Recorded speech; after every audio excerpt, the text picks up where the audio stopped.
Alright, Ninja Gaiden 2 Black, chapter 6 here. So, there's a lot going on in this new chapter because you get a bunch of new weapons, new enemy type, um, and pretty much the new weapons you get are gonna stick to you to the rest of the game. So, let's get right into it. First off, this new zone you enter in is like a um, like you could say imitation of Venice, the city in Italy that has like canals and people like don't have, I don't know if they have cars, but I mostly see people with boats there. And much respect to the people in Italy, but I'm not really a fan of that town and city, and I'm not the fan of this particular zone at all. Like I don't like it. I like water. I like. I just don't. I'm not afraid of it, but I don't like it. Anyway, and don't go near water. Don't go out on water. It's just wasting your time trying to explore, find new items. I did it mostly and didn't find anything. It's not that deep. You see people for the first time in this chapter in the cutscene because when cutscene begins, there are people, and when the cutscene ends, all of the people are eaten and killed. How? By the new enemy type. So this new enemy type that gets introduced into the game, and it's pretty much only for chapter like 5, 6, and 11. I haven't seen them any other place. Um, it's like they're native to this town and zone here. So they're like, I can't really call them werewolves because they're not. I don't think they are. It's like a mix of if a bear did it with a wolf. You know what I'm saying? Like it's a it's a bear wolf, not like a werewolf, but a bear wolf. And they're pretty dumb. I'm not really intimidated by that type of enemies. I'm mostly intimidated by the small, uh, dexterous Wolverine ninjas, like way smaller stature than this whatever this is.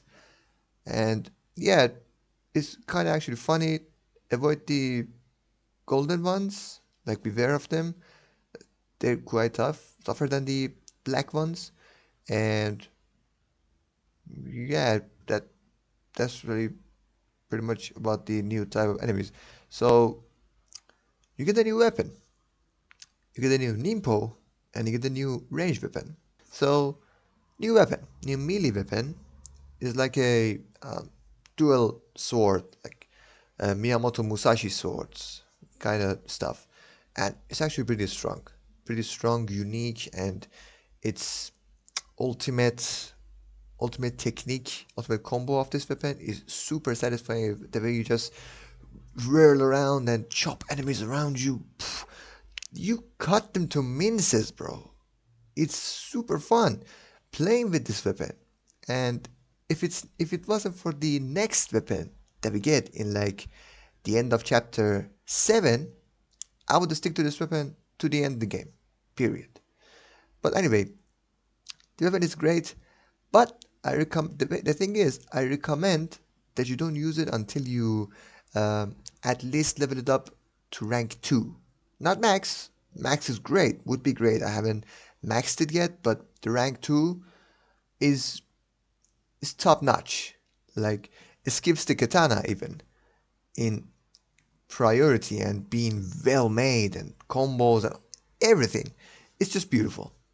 And that's about the new weapon, the new Nimpo here. So remember the Nimpo from second boss of the game? Like Genshin had like a vortex purple Nimpo that um, had, yeah.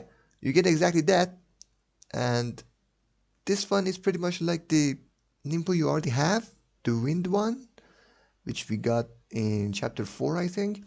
But the thing unique about this Nimpo is that when it hits a block, a wall, or I think enemies too. No, no, not the enemies, but a wall, like a strong object in its way, it explodes. And the explosion doesn't have that much damage, but when you max it, when you level it up using those purple little orbs, it's gonna be stronger than the uh, previous nimble we had. I'm just, I mean, it's not very unique. It's like a different color, different style, but the same application of the third nimble we got. So I was kind of disappointed. Like, um, it's not very surprising, very unique to me. Um, like the one that we got in chapter 5, but the one that Momiji had, like the missiles and stuff, that was very fun. But this one, it's okay. Just have it and go kill enemies with it. That's about it. And the new range weapon. So I think there might be total two range weapons that you can use. And this is the second one he gets. The bow, if you want to compare the bow with this new cannonball, not a cannonball, but a cannon rather, and it's literally a hand cannon, like you, but it's slow, okay? It's slow but strong. Quite the opposite, I think, with the bow. The bow is fast but weak. This one is kind of slow but super strong. Like you can one shot those RPG ninjas sometimes. Sometimes two shot them, but it's very fine. It's the best range weapon yet I have found in the entire game. For Ryu. Yeah. For anyone else, I guess. Yeah. So that's about the weapons. So anyway, you progress through the mission, the chapter, and you finally get to a canal, I guess. You drop down and then you discover a lost ancient city, sunken ancient city underwater in the sewage of this zone. What's going on? Like, how did this end up in the canals? Like, I was so lost. How did this happen? Like, did they build an entire city over an ancient civilization? What are these?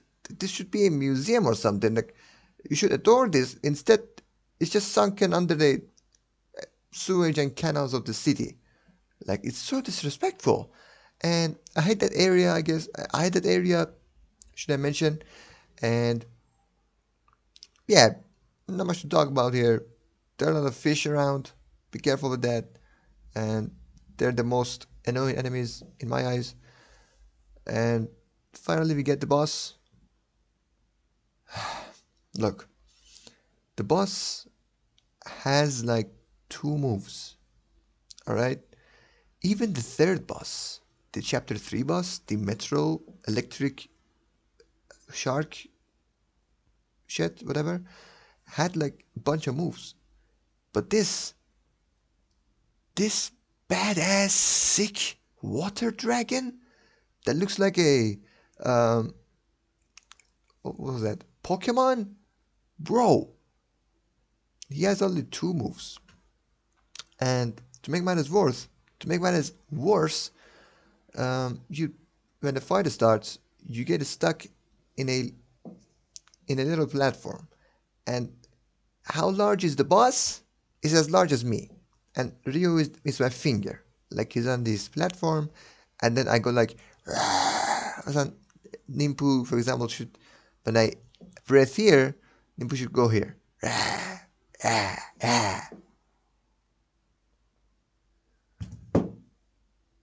That's the entire boss fight. Honorable mention in phase 2 of the boss fight. He summons a bunch of fishes. That's the hardest part of the fight. Like if you get past that, the boss could be the easiest boss. I killed a bunch of bosses here, alright? Like more than 12 of them in this game. This might be the easiest or second easiest of the entire game on very, very hard mode. But yeah, don't, when you see him like move here, move like this, just change your position. Go, if you're on the left, if you're on the left of the platform, go right. If he does that again, go left. And the only way to attack him, the only best way to attack him is just fire like 10, 15 cannons at him, he's dead. Yeah, that's the boss. I was kind of disappointed, I guess. Um, yeah, that's all, and thanks for watching. Take care.